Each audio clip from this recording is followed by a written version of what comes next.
Hi, Dr. C. How are you? Well, how are you? I'm good. Just waiting on a couple more people.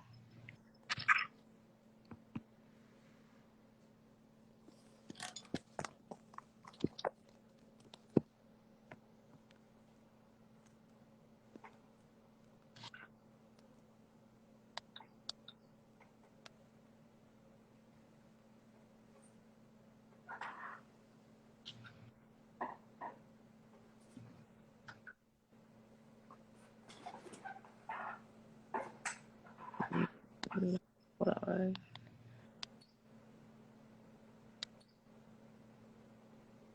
I'm not sure where Anastasia is.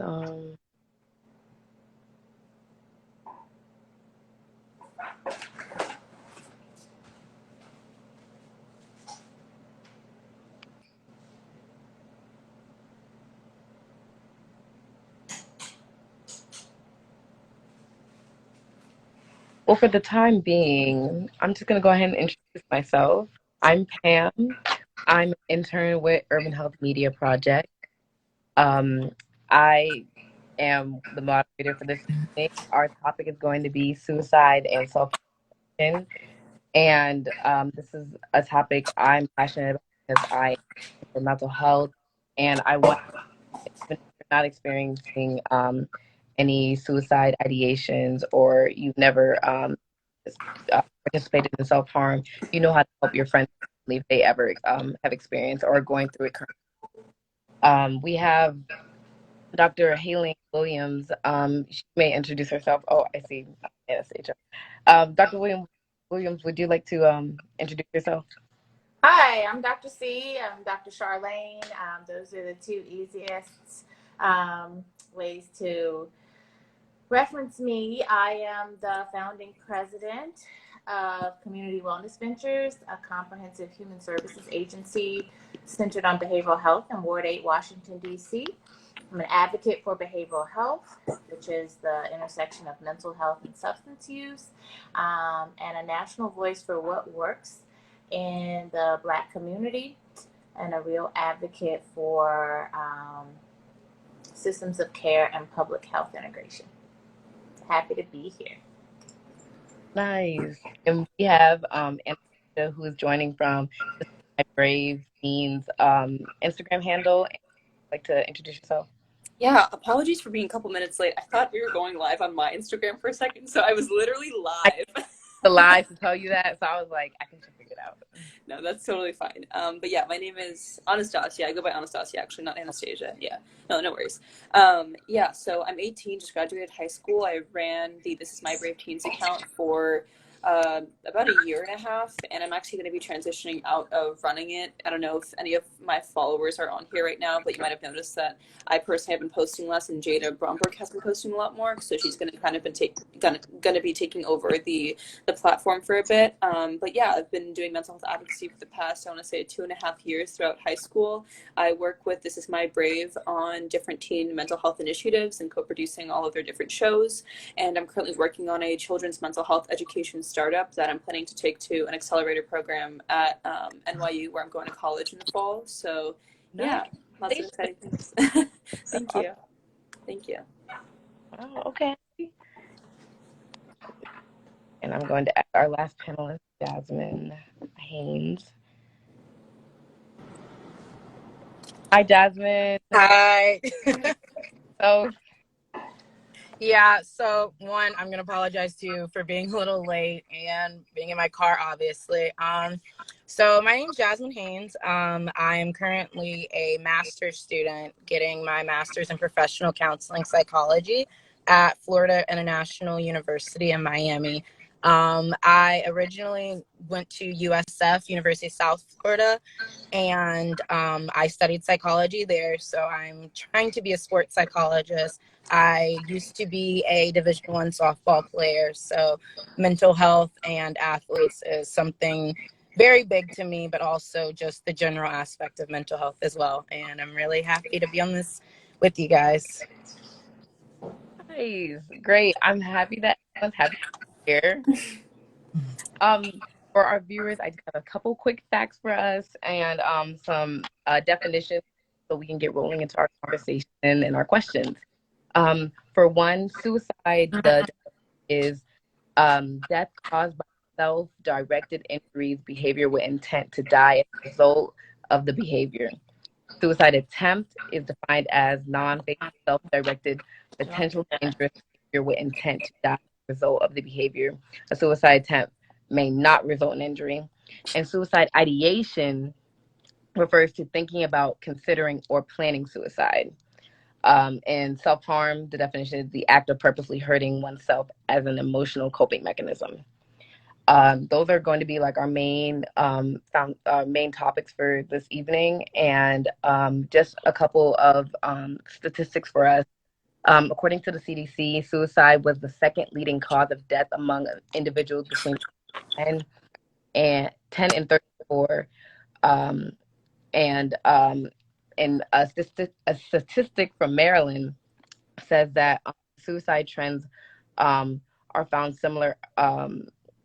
Suicide trends from the pandemic arose in the Black community, whereas Black teens and young adults were 3 times more likely to have suicide ideations from the start of the pandemic, from March to May, and whereas in the white community it decreased, just from the stats from the pandemic.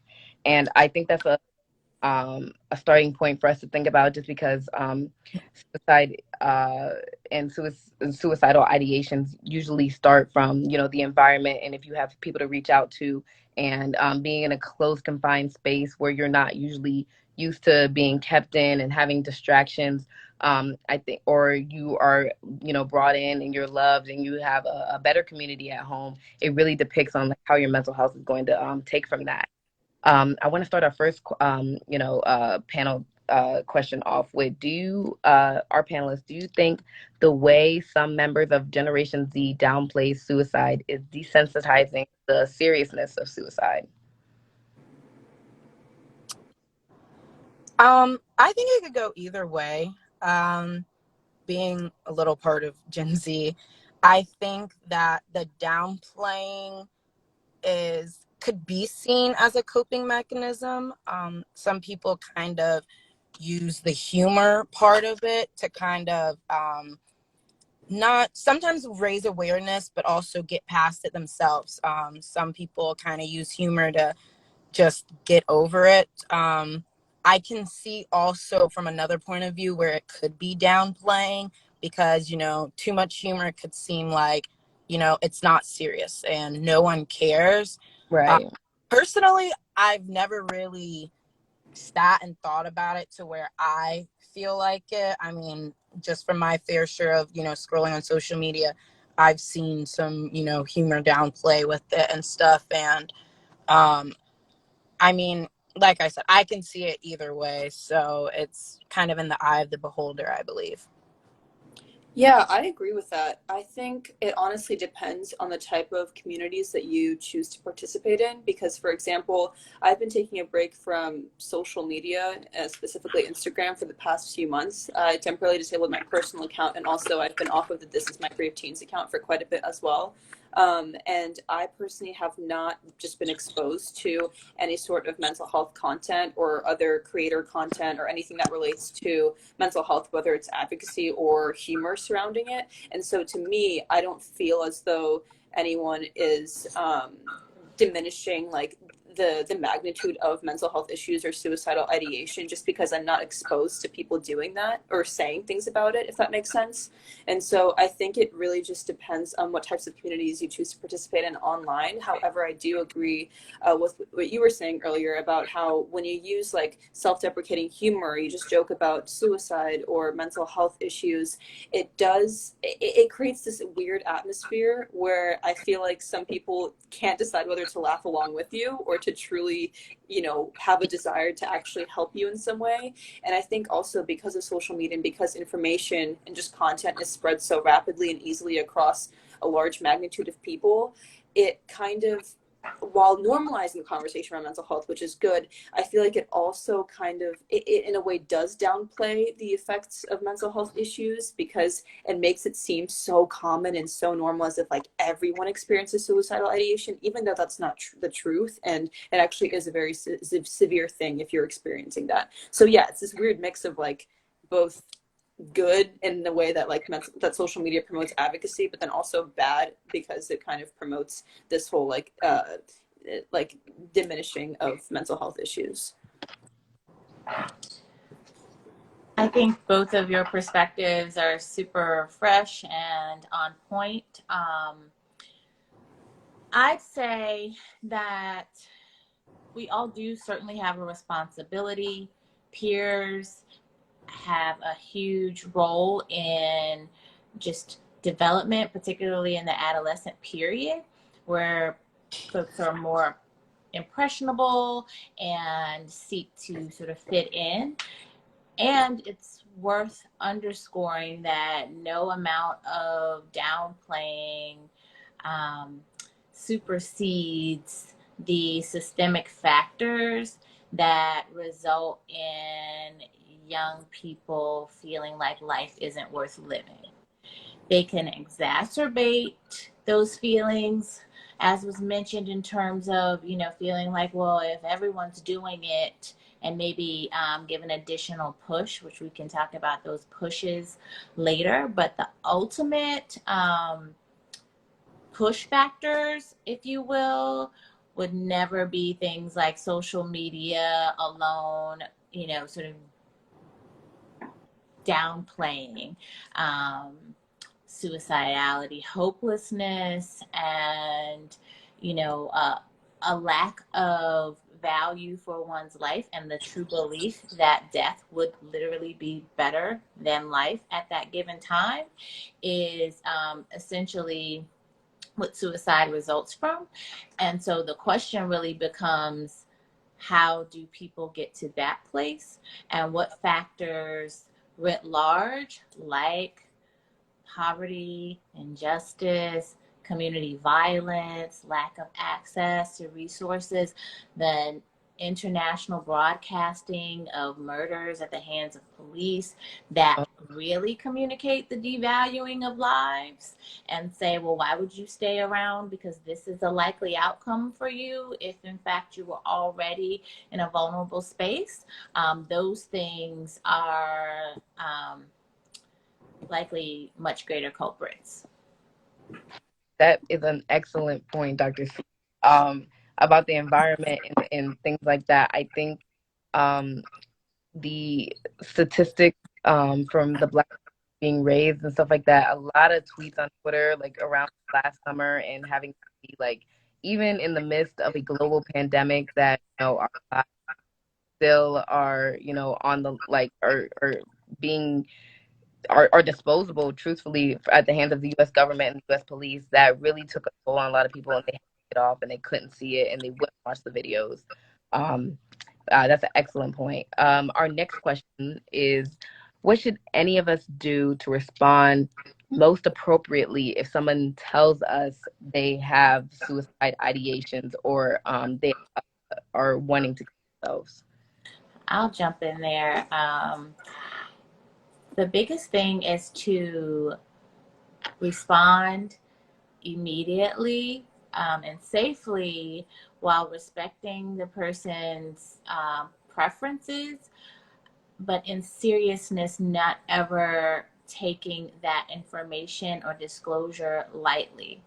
So that's not typically something, taking death by suicide lightly can also be a major risk factor, because it can result in the interpretation of, I told my friends and they just laughed it off.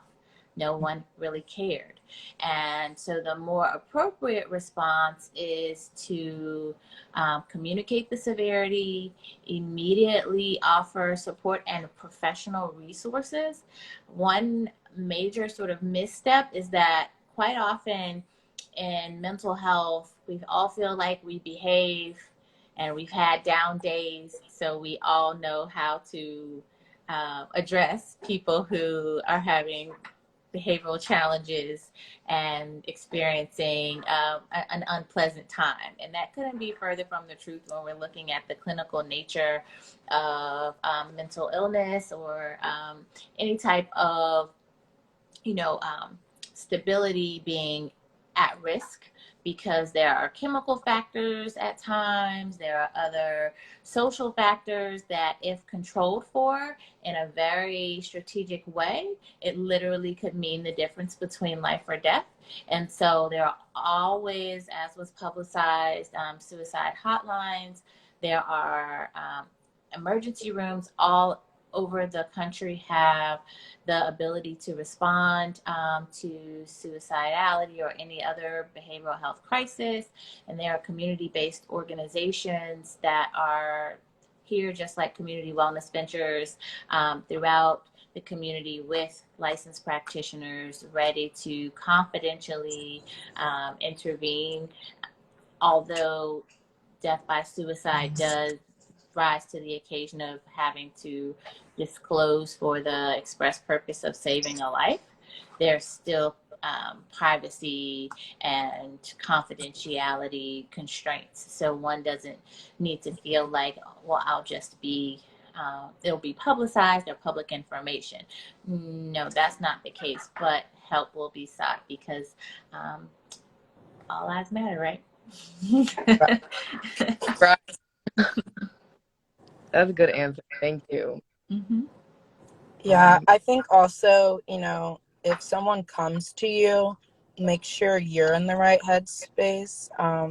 As mentioned before, like, there's always hotlines, so don't think like you have to, for lack of a better term, save that person, because sometimes you're not in that right headspace, I feel like. And it's easy to sometimes say the wrong thing. And I think that if you think you're doing the right thing, but you might not be, that, like was said before, that's the difference between life or death. So kind of analyze yourself.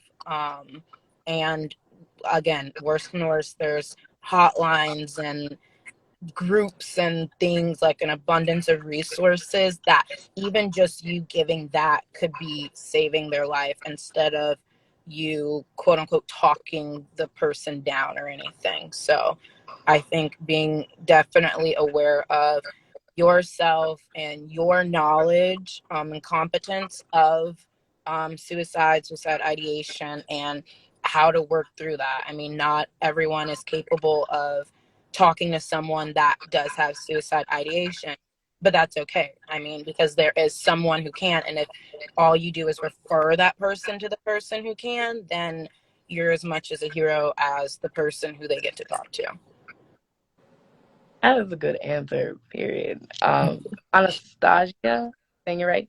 Yeah. No, I think both of you basically summed it up. I mean, Yeah. for sure, I think you definitely need to check whether you have the emotional capacity to be communicating with that person, because, I mean, a lot of us, especially during a time like right now, what we're experiencing, everyone's going through, a ton of their own mental health struggles, and sometimes we simply just don't have the capacity to be consoling a friend, especially if they're in such an extreme a crisis as, considering suicide. And so I think definitely referring them to other resources, especially professional help, because something that I just learned from my personal experience with having mental health struggles and just being in the depths of maybe like a really dark depression, or just having an extreme anxiety attack, or feeling incredibly isolated and unable to seek help in that moment, it's really important to introduce professional help into your recovery journey, because at the end of the day, mental illness is something that it weighs a lot on you, and it's incredibly emotionally draining, and it's something that I think can't really be overcome just by yourself and just by perseverance. You need that interference from outside professional help, and so the sooner you can get that, the better. But yeah, other than that, you both summed it up wonderfully. So yeah. That is amazing you bring that up, because like uh mental, or creating awareness of behind the severity of mental health, to the point where you take it as serious as if you broke your arm or if you have disease.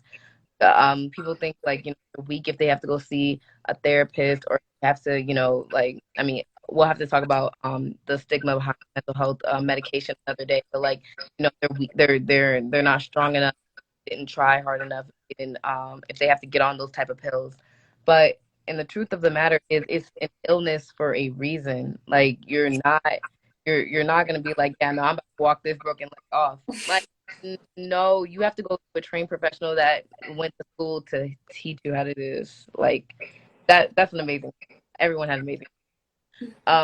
And our last question for the evening is, what are some warning signs to know someone is self-harming them? I'm mostly going to direct this at Dr. C, and then have like some maybe testimonies from Anastasia or Jasmine, see if like you guys have had any experience with self-harm in any way, personal or not personal.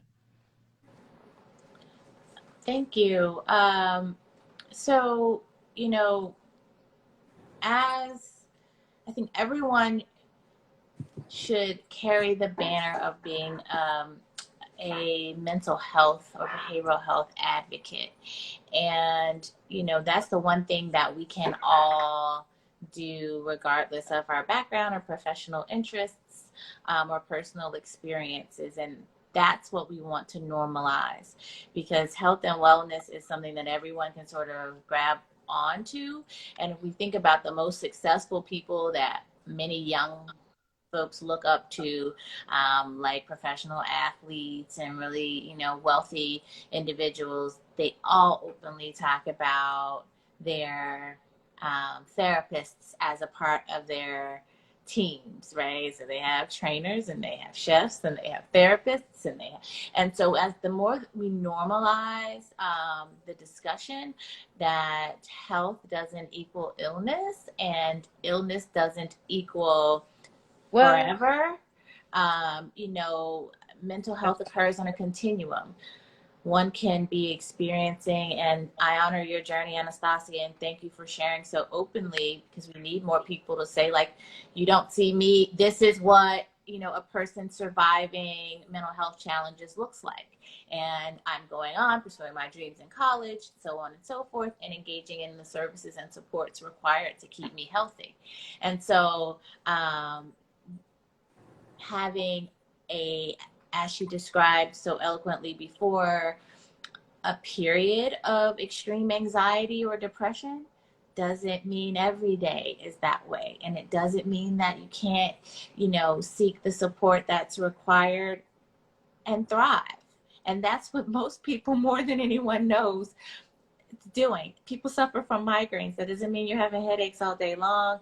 If you get on the proper medication, change your diet, do things that promote your own health and well-being, then you're doing great. And that's the same idea here. It's not by any means, I think it's appropriate in this conversation, a death sentence, a life sentence in the way that it will restrict or constrict one's ability to continue to thrive. The question, however, was what do we look out for? So we look out for, and this is why I'm saying this about advocacy, because it has to be folks close enough to know what your baseline is.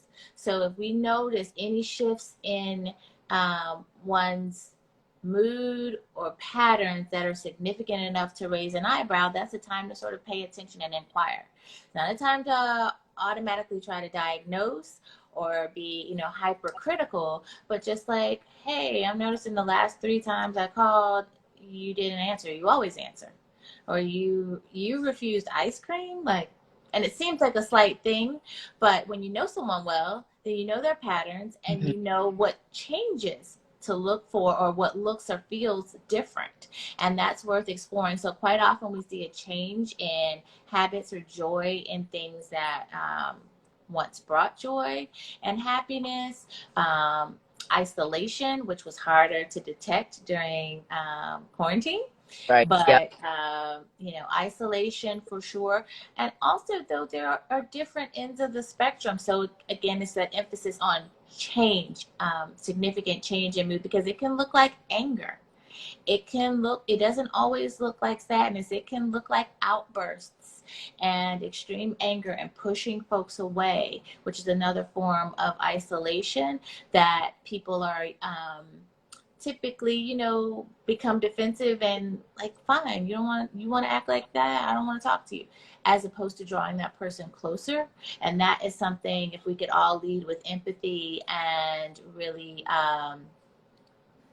be curious about each other's wellness, versus being critical and judgmental, then we would go a lot further. So look out for those major changes. Of course, anything that sounds like hopelessness, a lack of interest in life in general, carelessness. I'm going to spend all my money. Who cares anyway? I'm going to flunk the test. I'm not going to be here anyway. Quit my job. Doesn't matter anyway. Those sorts of rash decisions, and things of that nature can be just triggers of someone crying out for help. And we have a lot of warning signs quite often that we miss. So paying attention and being plugged in to those around us. Being curious about others' well-being. That's the tweet. That like I try to get one or two sound bites in there. what? Like you're in my head. Like, Hashtag. yeah. Hashtag be curious. Wow, you said it, Dr. C. Mic drop. Jasmine, do you want to go next? I mean, she definitely hit it on the head. I think something else with our day and age and technology is social media. People's tweets and likes and posts can actually tell a lot too. But just like Doctor said, and you can, even when those posts, maybe the change in the posts, are their posts suddenly always sadness, and on Facebook they're feeling bad about themselves instead of posting their family how they used to, or vacations and joyful stuff, and just kind of like lack of motivation, which I think that goes hand in hand with not having joy from those activities, like just staying in bed, which I think, again, with the pandemic, I mean, half of us were like, why am I going to get out of bed right now anyways? So, it does get kind of hard. But as, some people are starting to go out again, who are those people who, don't want to go out, and that, we can kind of see isolation more. Again, not trying to, as the doctor said, not diagnosing people right away because, hey, maybe they just aren't comfortable with, the pandemic still going on. But again, just paying attention to little things. And like she said, when you know people, like, you do pick up on little things, even if it's the sound of their voice and stuff like that. So I think not just saying, oh, like, it's nothing, and just saying, hey, like, is everything okay? Because it's not judgmental. And I mean, it's either, yeah, I'm good, or no. And maybe that will spark the conversation. So I think someone put in the comments before, like, it's not offensive to just say, hey, how are you doing? Or how's life been going? Or are you okay? And that can definitely start the conversation or save anybody. No, that's absolutely amazing. Like, nobody going to feel like they shouldn't be here because too many people care about them. Mm-hmm. It's the opposite.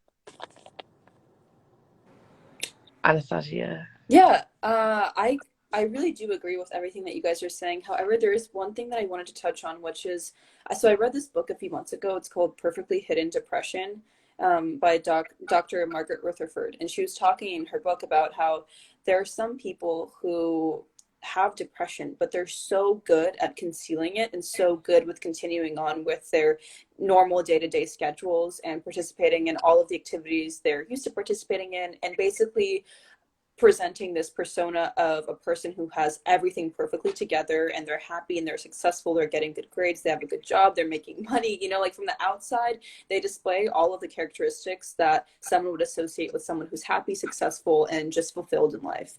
But in reality, they are really struggling on the inside. They feel isolated. They don't know how to ask for help because they're so used to being programmed to just function independently and on their own and persevere through everything and through challenges, and like they're very type A. And I feel like I kind of struggled with that too during my high school years, especially. I always this is weird to say because now I'm so into mental health advocacy and I'm always like, go to therapy, ask for help. But before, I used to not be like that, and I used to try to push through everything on my own, and I used to consider asking help a weakness. And I was also, so not only that, but I also I couldn't find the courage within myself to even ask for help. Or even when someone did ask me, how are you? I'd be like, I'm okay, but whatever. How are you? You know, it always like changed the conversation, so it back to the person who asked the initial question.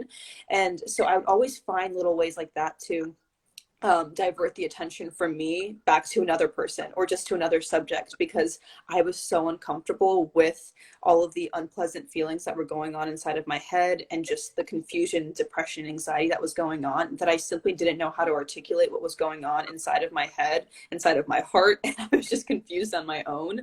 And so I was like, how am I supposed to explain to someone how they can help me if I can't even express what I'm feeling, you know? And so I think that, sure, asking people how they're doing is wonderful, and 100% you should continue doing that. And also noticing those little signs, because like I said before, and what we all touched on earlier, is that people will continue on with their day-to-day activities sometimes, but they still will exemplify little changes in their behavior and their attitude and just their vibe. And so I think definitely pick up on those things and truly inquire about their lives and how they're feeling if you pick up on something that feels a little bit off. But sometimes, like, I think about that too, like, how do I really check in with my friends and make sure that they're being okay and feeling supported? Because it's hard. Like, some of my friends are really good at just hiding everything that's wrong, and they know how openly I talk about mental health, so I think they're a bit more willing to talk to me about things. But still, even then, like, I can tell they're a little bit hesitant about talking about their feelings. And I think part of it might be just that our generation, or just like in general, most people, because mental health is such a new like topic, we're just not educated enough about like the mental health vocabulary. You know, like, we don't know how to actually label our feelings, how to label what we're thinking, like what's going on inside of our heads, what we need. Like, we were never taught how to express what we need from someone. We were never taught how to ask for help. We were never taught any of these things. So I feel like as we're growing up and trying to manage, like, you know, life as we grow up, we're also trying to manage how to like manage our mental health. And so it's just a lot, and it can be very confusing sometimes. So to that, like, sometimes my answer is just, I don't know yet. Like, I'm still trying to figure it out too. But yeah, I think that kind of deviated from the original question, but I just wanted to like, check on everybody who are, I guess is what you're saying, check on everyone, because there are people who are struggling or hiding in like hidden depression is not always isolation. They're still going to practice, class, work, whatever it may be. And, you know, they won't give you any signs because they know how to, you know, shield themselves from anybody who may want to help, or you know, who will, you know, save them from themselves. But that's a point. And I want you, can you drop the name of that book below? Yeah, for sure. Yeah, myself. That sounds like a good read. I was gonna ask for it too. Yeah, I will also piggyback, because I feel like in a way you're kind of saying almost independence. I mean, look at our country. We just celebrated Independence Day, and we're kind of rooted in independence. Like you said, we're taught to do things since we were young, to do things on our own. And so if you're taught that, you're not taught how to ask for help. I mean, granted, some of us are blessed with, you know, teachers and parents and other people who do, you know, say like, hey, ask for help if you need it. But that's not really what society as a whole tells us. It's a dog eat dog world, and everyone has to get their own. So it's everyone's singling out. And I feel like we have, but everyone hasn't taken in, especially with this last year, how connected everyone is. And so, you know, that's where that, you know, it's okay to ask for help we got to push that too, you know, like there's nothing wrong with saying, hey, I'm not okay right now, because there's usually always someone out there who can possibly help in some way. I like to tell, I'm a nanny, so sometimes I work with the little girl and she'll be like, oh, so-and-so doesn't like me. And I'm like, well, guess how many people in the world? Over 7 billion. Like, there's somebody out there, you know, and I feel like that kind of goes with this too, you know. Even if you do feel all alone, I mean, with our technology and our internet, like the amount of groups and everything, you know, like pages and stuff that you can find people like you or similar going through that, or just another professional that will help too. Yeah.